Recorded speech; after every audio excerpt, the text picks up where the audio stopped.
Hello, guys. Welcome to Language with Ronnie. My name is Mary Melissa Penge, and today we'll be talking about an interesting topic: the accent.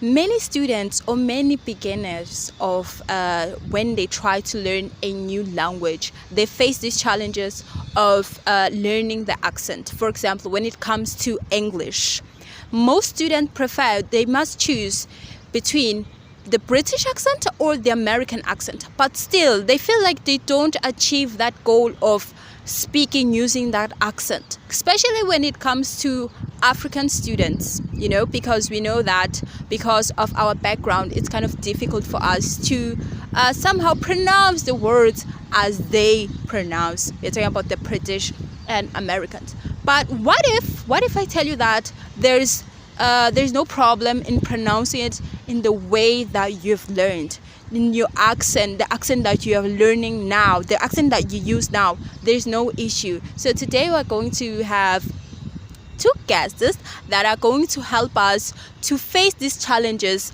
and kick them away from our lives so that you won't be afraid, no longer concerned, and be free to speak using your own accent. Okay, so today I'm with these two amazing creatures. So do you want to talk about yourself just a little bit?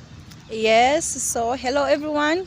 My name is Tina Vilankulush and I'm a first year student at the University of Pedagogy, renownedly known as Universidade Pedagógica.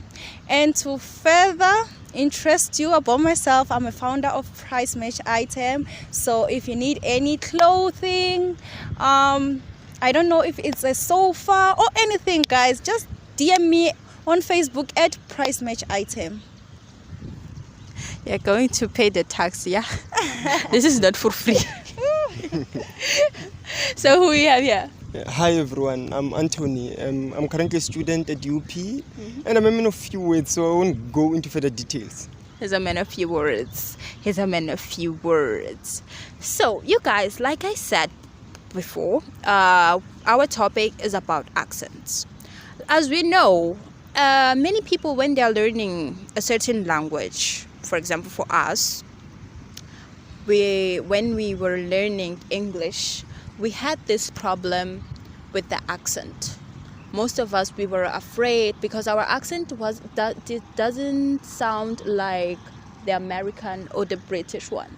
So sometimes we feel embarrassed to speak because no, I haven't achieved that goal. Even though that person respects the grammatical rules, respects the structures, and has a very rich vocabulary, but he won't speak because of the accent. So I want to know, where did you learn English and how did you develop your accent?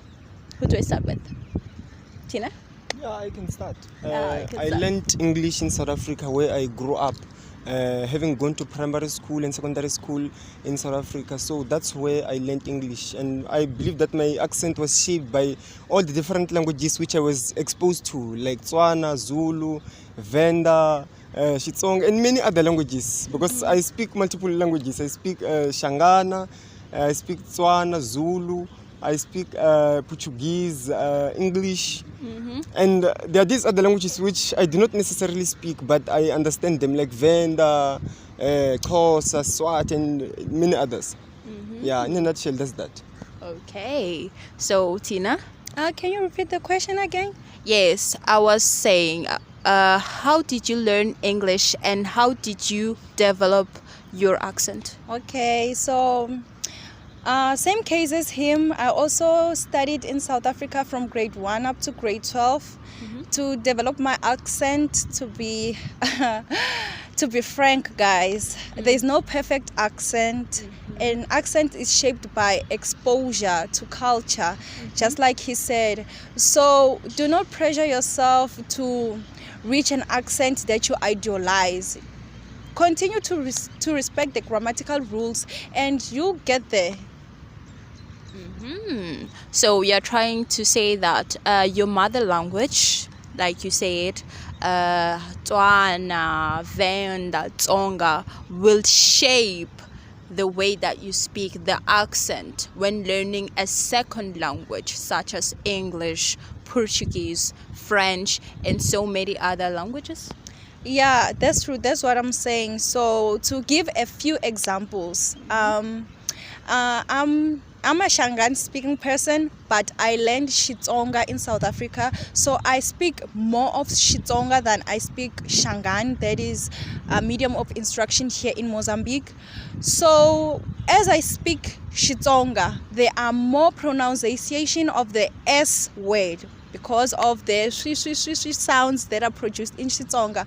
So you can actually hear that as I speak English, more of the S sound is more pronounced than any other sounds. And then through my observation, I saw that because I was exposed to Zulu native speakers cannot pronounce the R sound.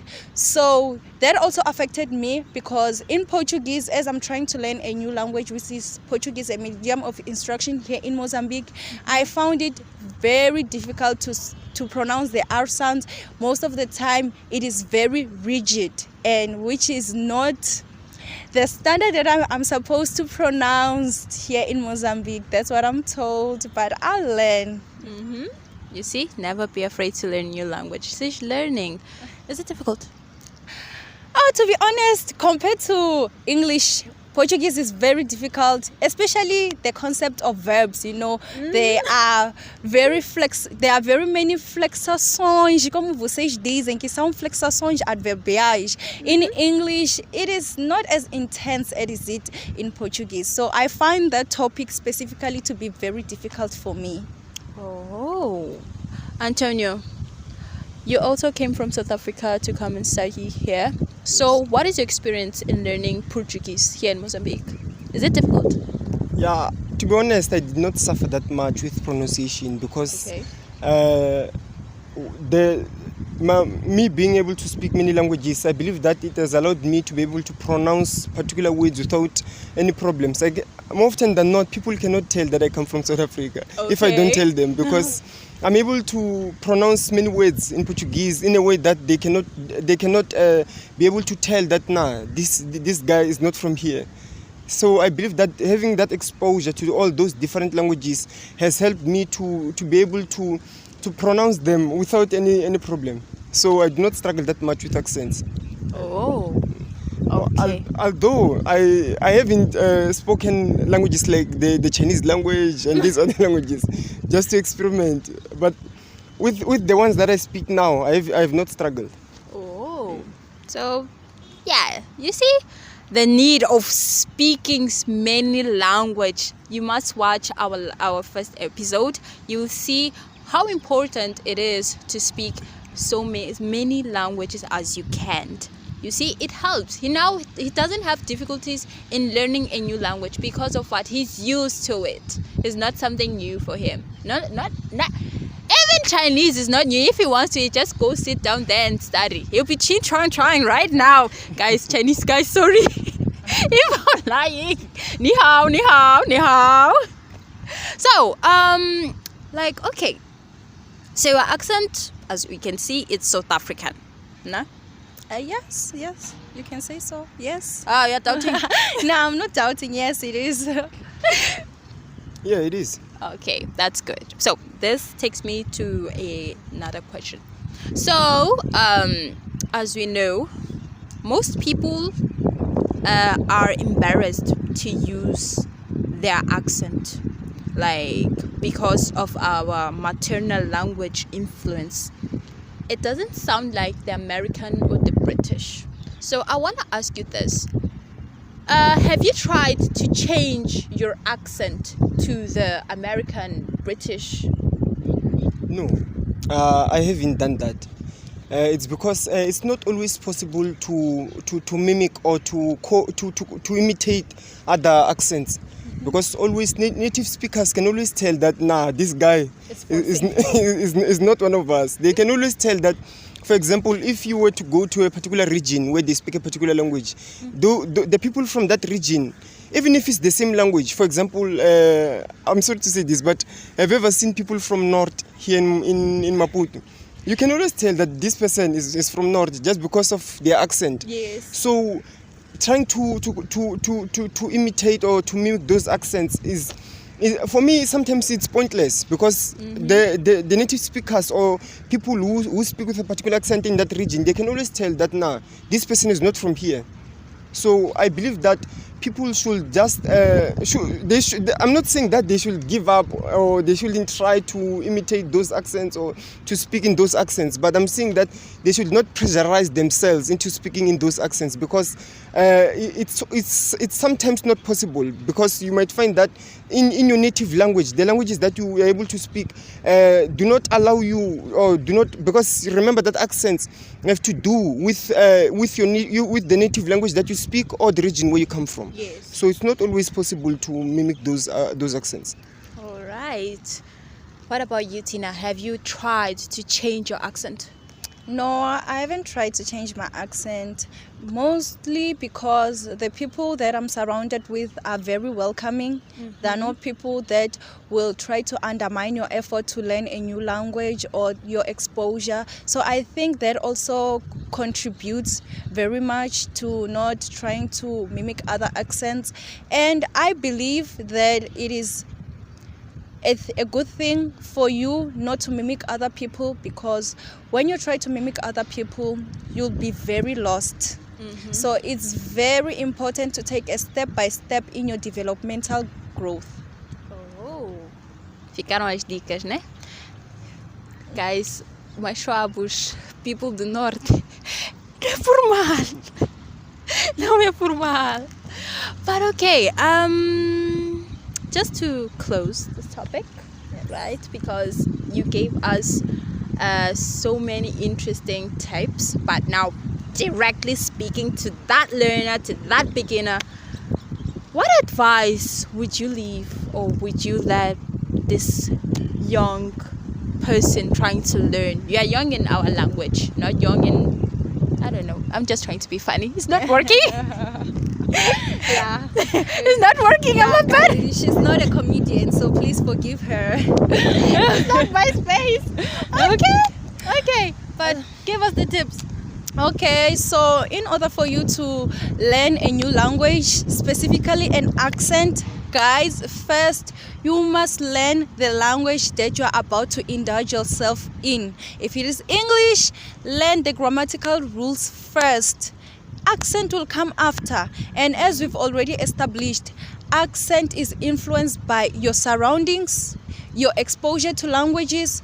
So if you have a funny accent, it's funny to you, but to the person that is receiving the message, it is not funny. They are looking at the vocabulary, they are looking at the message that is being transmitted, they are not looking at the accent.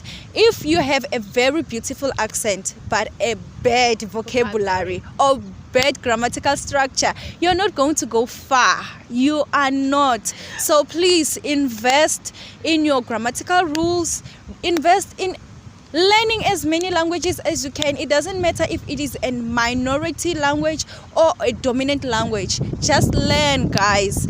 The accent will follow. She was actually talking about me, you know. Just have a nice accent, but vocabulary. She's a comedian. Now she's very funny. She was talking about me. Antonio, the tips. Bring it, the man of few words. Yeah, firstly, I'd like to say to those who undermine people just because they speak in a different accent, I'll tell them that they shouldn't do that, because accents are not a measure of fluency, they're not a measure of competency, and they're also not a measure of intelligence. Because sometimes people think that just because you speak in a different accent that you're illiterate, but it's not always the case. Yes. Because there are people who speak in a different accent, but they're actually competent, they're actually smart, and they're even much more fluent than the ones who speak in the local accent. So firstly, I'd say to those that they shouldn't undermine those people who speak in different accents. And to those who desire to learn those accents, those new accents, they shouldn't pressurize themselves. As I said in the other part, that they shouldn't pressurize themselves, but they should embark on a journey to know these accents, but not putting themselves under pressure. Yeah, that's what I think. And to add, I think we should have warned the viewers. I speak fast. We should have done that. But they will understand. They will understand. So, guys, as they just said, everything they said it all. But most important, learn this language, study about the vocabulary, study about the grammatical structures, follow the rules. That will help you. The important thing before accent is the ability to communicate. While you're giving a message, while you're trying to inform someone, they won't look at your accent, as she said. The information matters more. So you must not force yourself or pressure yourself to get that accent, the American or the British. There are so many beautiful accents that you can use. There's the Indian, though it's a little bit funny. But it's an accent. It's beautiful. You see, when someone is speaking using the Indian accent, I do understand what that person's saying. Because what matters is the information that you are getting, the information that he is transmitting for everyone. So please, guys, please watch this video so that you can learn more about the accent, so that you can feel free, to speak in whatever accent that you have. You are welcome, okay? You are welcome. So, guys, we were closing. So, kisses, something like that? No? No one? We are a PG rated channel, please. No? No. No? Not really. No family members like, bye, kisses? Oh, you mean Ah, yeah. Okay. First and foremost, kisses to all the fans of Learning with Ronnie, and to my family. Hey, I'm teaching people, so please, I'm not playing university. You see? And everyone else, love you. Antonio, will you say more? Nah, I won't. I'll just send a shout out to my siblings and my family at large. Yeah. Shout out. A shout out. So, guys, this was Language with Ronnie with Tina and Antonio. My name is Miriam Lisa Penge. Thank you for being with us. See you next time. Don't forget to put the thumbs up, comment on the comment section, and please learn. Do never stop learning. Knowledge is power. Bye.